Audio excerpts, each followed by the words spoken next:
Right, so how do you actually make money with SEO, right? How do you actually take a site, right, that's your site, rank it #1 on Google, or at least in the top 10, and when people click or search for something and click on your site, how do you actually monetize those clicks?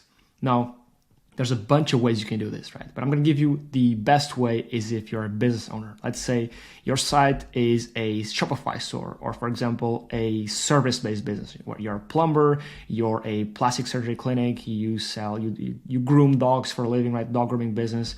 Or again, Shopify store, let's say you sell a physical product, let's say you sell, for example, gardening supplies, right?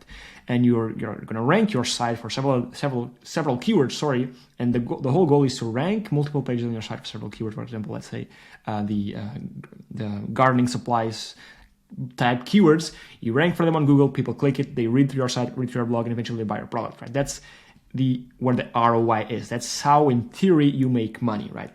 Rank for buyer intent keywords, and people click, they get introduced to your brand, and they buy your services, okay? Now, buyer intent keywords, for example, in the gardening gardening niche could be best gardening kits for beginners or something else. I'll show you in a second here.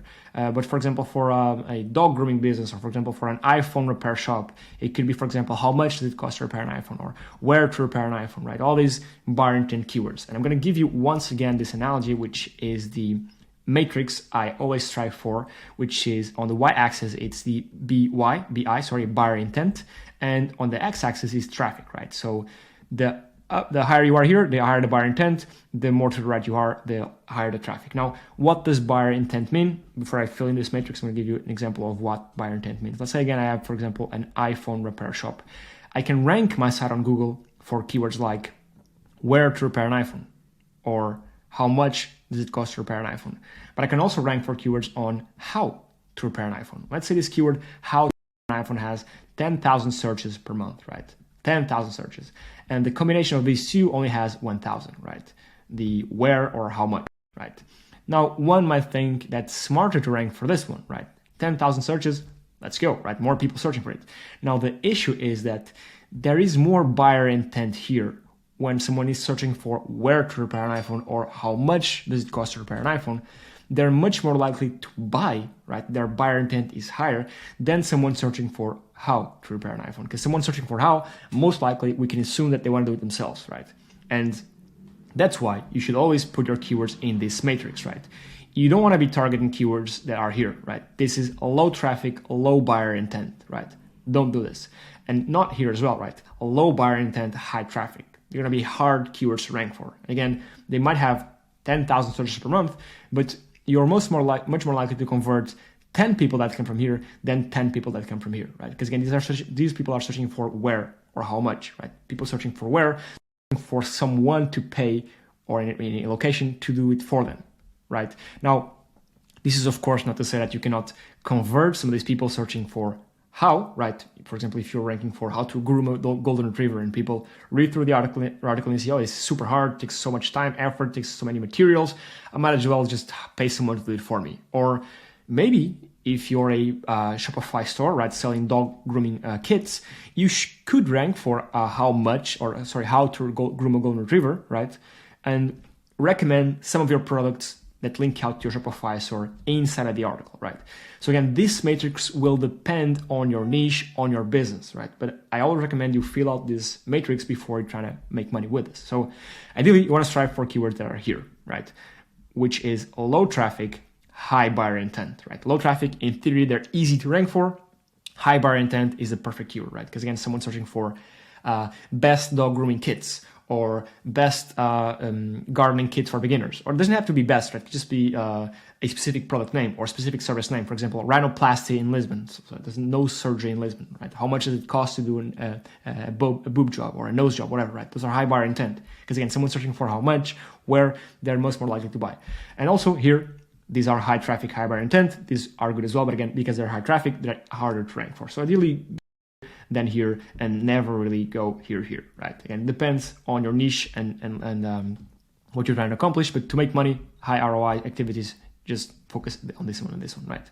And then once you have this all figured out, you can leverage AI, right? I'm not going to say you leverage these AI tools, right? For example, this is I just now generated this one. This is an article on how to groom a golden retriever. These are all done with AI, right? All the images, this is AI, right? And if you skim through this, there's a table of contents, right? A featured image, proper article structuring with in-article images, internal links, bullets, tables, quotes, in-article images, external links, internal links. There's even videos right here. Actually, there should be a video here, right here, on how to groom a golden retriever. So a video that's tailored to what the article is about, not just some random video, right?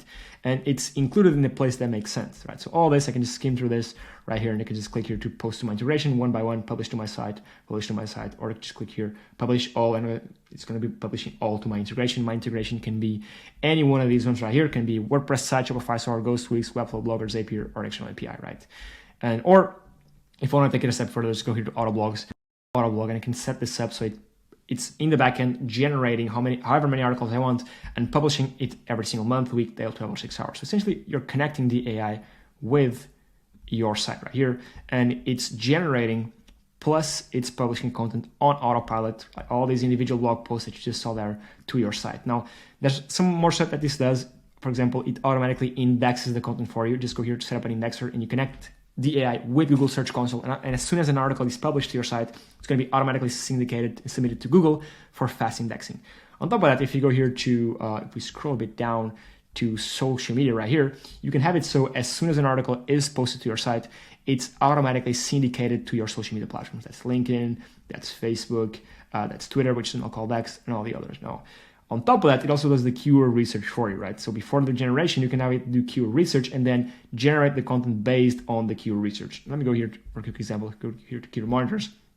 Here's an example of a site in the gardening niche. I just add the site, add the country, add the target language, and it gives me a list of keywords, right, with the respective monthly searches and difficulty, which I then can select here and have the AI generate blog posts and automatically publish them to my site based off of these keywords. And again, like I said before, you're going to want to target that your keywords are, if you build this matrix, are either here or here. So if I just go here, scroll down, let's see here.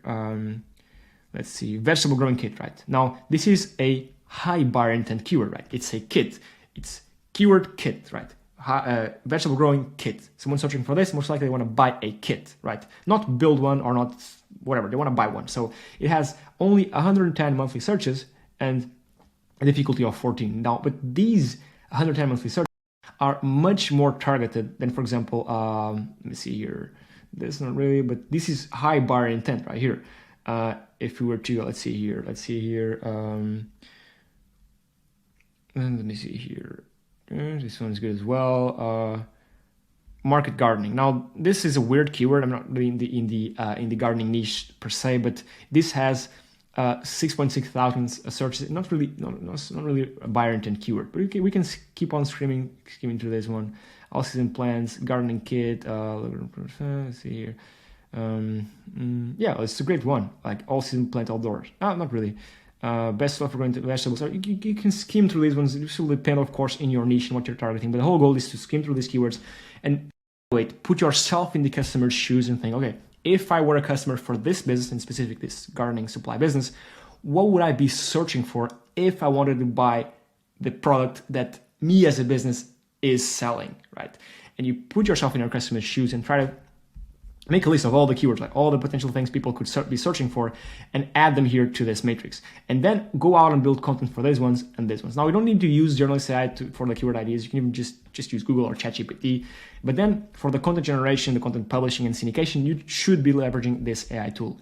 And the reason is simple, right? If we think about a stair, right? A staircase to success, right? Up here is money, right? Previously, that's money sign. Without AI, the issue is that you have to do the keyword research manually, then you had to write the content manually, then figure out, okay, what images I'm going to post inside of the content, what videos I'm going to post inside the content, where should I add internal links, external links? All this takes so much time, right? With AI, and by leveraging AI technology, you get to skip ahead of the line, right? Because the AI does the keyword research, does the content generation.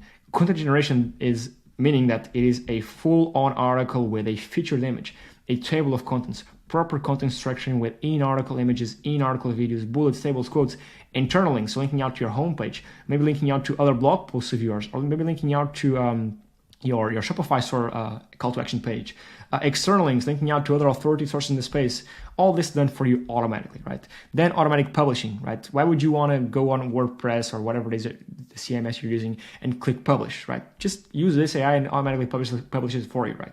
Save time. Then indexing, right? Because if you were to go to Google Search Console, right, to submit the URLs to Google manually, you have to go here, then submit this, then getting data from Google Index, then click here to request indexing. It takes so much time. This one is indexed, but if you were to do this for every single post, it takes so much time, right? So use AI, leverage this new technology to index them for you. And then, of course, automatically social syndication to your Facebook, LinkedIn page, all this done automatically for you, right? You got to skip ahead of the line because people not using AI are going one by one on all these steps. And why would you do this when you have this tool? This is a wrench, right? This tool that is AI in which you can leverage to accelerate the process, right? So yeah, do it. And in terms of actually making money and how people are actually making money, we have a couple of case studies here. This is from a fintech company. This is from some guy making $10,000 a month in the nightlife niche. This is a personal brand site. All these people are making money. These guys are targeting international markets. They're producing content in Portuguese because with this AI, you can produce content in over 150 different languages. If I go here to content, I can just select over 150 different languages. I can write content in Portuguese, English, Greek, Turkish, Chinese, Japanese, all these different languages, which oftentimes these markets are somewhat underserved, right? There's a lot of demand, not that much supply of content. And actually, some people leverage this because they have e-commerce stores, right? They sell for the whole of Europe, right? They sell for the whole of Europe. And they have different blog posts, a blog post in Spanish, so /ES, a whole blog in Portuguese, /PT, one in Italian, right? So they have all these blog posts, individual blogs, producing all these unique blog posts, all in Portuguese, all in Spanish, all in Italian, targeting and collecting people from these markets in their local language, right? So they rank articles for the Italian Google, for the Portuguese Google, for the Spanish Google, for the Turkish Google, right? They rank articles in the local language, which is easier because there's much less competition, and they bring in people to their brand, right? And have them buy. Because they ship all throughout Europe, they're able to have all these multiple blog posts, a blog post essentially dedicated for each country in Europe where there's multiple language spoken, and bring in all of these international customers in to a tailored experience, right? A blog tailored to their language. It's not like just where you can do this like translate thing with Google Translate to any single language. It is a tailored blog tailored to their language. Not just their language, but their costumes as well. So if you go here to generate content, you can select the language, but you can also select the target country. This is very, very important. For example, I could have a business in the UK, and we, of course, speak English as well as in the US, right? But content needs to be tailored to location, right? For whatever reason, right? And it will depend on the niche, right? But if you're using pounds or dollars, the way in which you write stuff, the mannerisms, the culture, the way things are done, the laws are different on all these places where you speak actual English, but they're very different in terms of costumes, right? And this will make more sense once you actually try this out. But yeah, I just wanted to mention this because you can essentially have an auto blog running for all of these different countries and bringing all this target traffic to your brand, right? But the whole goal, the first thing you need to figure out is the keyword research, right? Go after keywords that have high buyer intent. Keywords that you, by positioning yourself in your customer's shoes, know that people searching for them are very high likely to buy, right? So yeah, that's it. That's the video. Hopefully you like this one. And yeah, give it a go. Try Journalist AI a go. Just go to tryjournalist.com. Sign up. You have a couple of articles for free. Try it out. Give it a go. Connect it to your site. And yeah, if you like it, let me know. If you don't like it, let me know as well. And I'll catch you on the next one. Cheers.